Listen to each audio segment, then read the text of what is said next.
Nous sommes à 2 jours des épreuves du baccalauréat, un diplôme qui peut s'acheter via une modique somme sur Internet. On va en parler avec vous, Emmanuel Chomara. Bonjour, merci d'être venu sur le plateau de CNews. Vous êtes le fondateur de la société Vérif Diploma. Alors c'est un vrai trafic qui s'est développé. On peut s'offrir le bac comme on pourrait s'offrir un faux passeport ou un faux permis de conduire.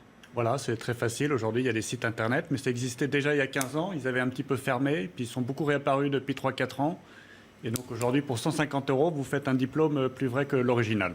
Alors justement, vous le disiez, il y a un retour depuis 3 ans de ces pratiques. Pourquoi ? Qu'est-ce qui s'est passé ? C'est plus facile d'accès ? Alors en fait, ils avaient réussi à fermer ces sites qui existaient au tout démarrage dans les années 2000, puisque nous, la société même a démarré en 2001, donc on était au démarrage de cette première vague d'Internet. Ils avaient réussi à les fermer. Et pourquoi ? Aujourd'hui, ils sont revenus. C'est redevenu un business florissant. Mais c'est vrai qu'aussi la fraude, nous, au-delà des sites, de toute manière, sur les CV, souvent les gens n'ont pas les diplômes qu'ils annoncent, puisqu'on a plus de 8% de faux diplômés dans nos vérifications. Alors justement, chaque année, votre entreprise vérifie 50 000 candidatures. Comment vous y prenez-vous pour vérifier l'authenticité de ces documents ? Alors nous, on va à la source de l'information, c'est qu'on est en partenariat avec tous les établissements de France, puisqu'en fait, d'abord, notre vérification se fait avec les établissements de France, donc on a 360 conventions, où en fait, on récupère les jurys vraiment des diplômés. Donc c'est plus des documents, c'est vraiment le jury officiel. Donc on est sûr que la personne a peut-être été inscrite, n'a pas été diplômée, ou tout simplement parfois n'a même pas été inscrite, est totalement inconnue dans l'établissement. Et dans ces cas-là, que se passe-t-il ? Vous informez la société qui est intéressée par cette candidature ? Alors nous, effectivement, on est dans le cadre du recrutement, avec un respect du cadre légal assez strict. Ce qu'il faut savoir qu'effectivement, on ne peut pas faire une vérification sans le consentement de la personne. Donc ça se fait plutôt avant le recrutement qu'après le recrutement. Quand on a un problème avec la personne, il est difficile d'avoir son consentement. Donc c'est avant le recrutement, la personne va être informée qu'on va faire des prises de vérification, notamment sur les diplômes qu'il a annoncés sur son CV. Il va autoriser et à partir de cette autorisation, nous allons pouvoir procéder pour le recruteur, donc les entreprises, pour leur donner la réponse si c'est vrai ou faux ce qu'il a eu. Alors que se passe-t-il quand justement vous n'avez pas cette autorisation ? Alors, s'il n'y a pas d'autorisation, il n'y a pas de vérification. Là, le Donc cadre c'est au légal est risque très et strict. péril de l'entreprise qui Dans ce recrute. cas-là, l'entreprise, si quelqu'un ne veut pas donner son consentement, avant recrutement, si vous voulez vous faire recruter, vous êtes plutôt dans une phase assez ouverte et vous allez plutôt donner votre consentement. Quoiqu'en France, on a du mal, effectivement, toujours avec le consentement et la vérification. Alors comment ça se passe au niveau justement de ces fraudes sur Internet ? On parlait d'une somme relativement abordable. Autour de quel montant ? Alors là, c'est vrai qu'aujourd'hui, pour 150 € en 3 jours, pour l'avoir fait, le diplôme, vous le recevez correctement chez vous, d'une manière assez confidentielle, une enveloppe blanche, mais qui part de France. Et vraiment, le diplôme, c'est un diplôme national. Vous prenez des diplômes comme licence, comme maîtrise, comme baccalauréat, effectivement, pour demain.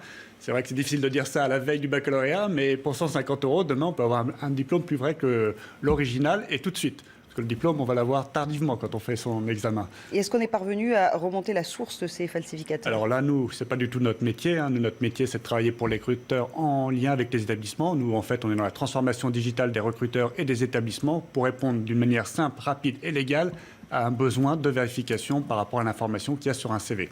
Alors, celui qui présente un faux document risque-t-il quelque chose ? Alors, c'est ça qui est un peu incroyable, c'est qu'effectivement, surtout quelqu'un qui a été recruté, qui quelques mois ou quelques années après, on s'aperçoit qu'il y a des soucis avec ce recrutement. Tout d'un coup, en remontant un peu différentes informations, on s'aperçoit que dès le recrutement, effectivement, il avait donné un faux document.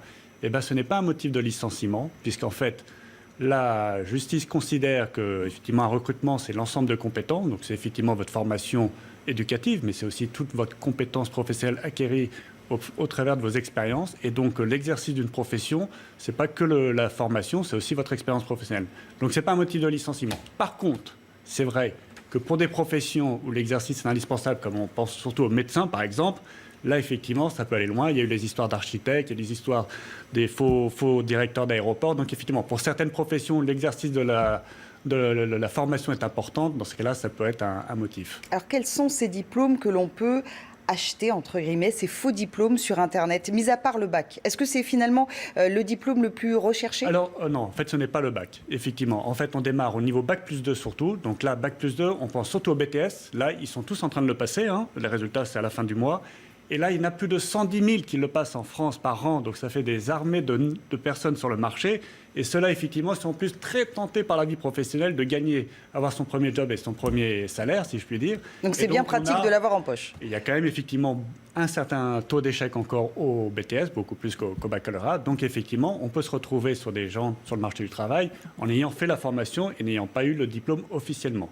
Et puis après, c'est les diplômes nationaux qu'on connaît le plus, les licences et les masters aujourd'hui. Avant, c'était le DESS ou le DEA ou les maîtrises. Mais aujourd'hui, c'est surtout le licence et le master qui est le plus couramment donné sur le marché des établissements en France et qu'on va retrouver donc naturellement plus fortement sur le marché du travail et qu'il est intéressant d'acheter pour 150 €. Alors, quels sont les diplômes impossibles à trouver sur Internet? Les faux diplômes, hein, j'entends bien. Alors, sur Internet, vous les trouvez tous. Tous? Ça, c'est sûr. Ah oui, vraiment. Sauf ceux qui concernent la médecine, vous le disiez. Non, c'est que vous pouvez le faire, mais le risque à l'embauche, enfin le risque si jamais on vous prend en ayant déclaré un faux diplôme de médecin, là ça peut vous amener en justice à des problèmes. Et à tout niveau? Et à tout niveau, tout à fait, à tout niveau. Alors nous c'est vrai qu'on fait plus le supérieur, parce que naturellement tous les gens sont aujourd'hui formés, et donc on vérifie plutôt le niveau le plus supérieur. S'il a fait un master, on se dit que bon, c'est peut-être pas la peine de vérifier le baccalauréat. Quoique dans le parcours, ça peut être intéressant aussi. Est-ce que vous auriez un conseil à donner à 2 jours du début des épreuves à ceux qui seraient peut-être tentés d'aller acheter leur diplôme sur Internet? Alors nous, en fait, effectivement, nous venons de l'éducation. Nous sommes des partenaires des établissements français. Et pourquoi? Parce qu'on ne dit pas qu'il a le diplôme, mais on dit surtout quel diplôme il a. Parce que pour se repérer, justement, pour les jeunes du baccalauréat, dans l'univers des formations, et pour nous, dans les entreprises, c'est pareil. Comment se repérer à travers les CV sur les formations, avec toutes ces réformes, avec toutes ces fusions d'écoles, maintenant des fusions d'universités, on est perdu. Donc nous, en fait, ça a amené de la lisibilité auprès des recruteurs sur les jeunes qui font de la formation, qui leur permettent d'acquérir un bagage pédagogique, qui va leur permettre d'acquérir des compétences et qui va leur permettre donc de s'insérer professionnellement. Donc on croit à la pédagogie et c'est pour ça que c'est important que les titres ne puissent pas être usurpés, qu'on dise que c'est oui ou c'est non et qu'est-ce que c'est exactement ce titre, quelles compétences il a pu acquérir à travers sa formation. Dernière question, est-ce qu'on pourrait établir un profil type de ceux qui sont tentés par l'achat de ces faux documents, de ces faux diplômes? Alors nous, en fait, c'est surtout le mensonge et le phénomène de l'engrenage du mensonge. Au départ, la personne ne voulait pas donner un faux document. Au départ, il avait fait sa formation avec ses amis, il a suivi les cours et malheureusement en France, si vous n'avez pas 10, on vous dit que vous n'êtes pas diplômé. Ce qui n'est pas le cas d'ailleurs à l'étranger. Mais chez nous, il faut avoir le 10, sinon vous n'êtes pas diplômé. Et donc il a l'impression un petit peu d'avoir fait le diplôme comme les autres. Donc dans son parcours, il va le mettre sur son CV. Et après, si l'entreprise commence à demander des éléments complémentaires, c'est là, dans son phénomène d'engrenage, il ne sait pas comment revenir en arrière. Donc on connaît celui sur la télé qui dit jamais, jamais, jamais. Eux, c'est pareil, jamais, jamais. Et puis à la fin, il donne le faux document.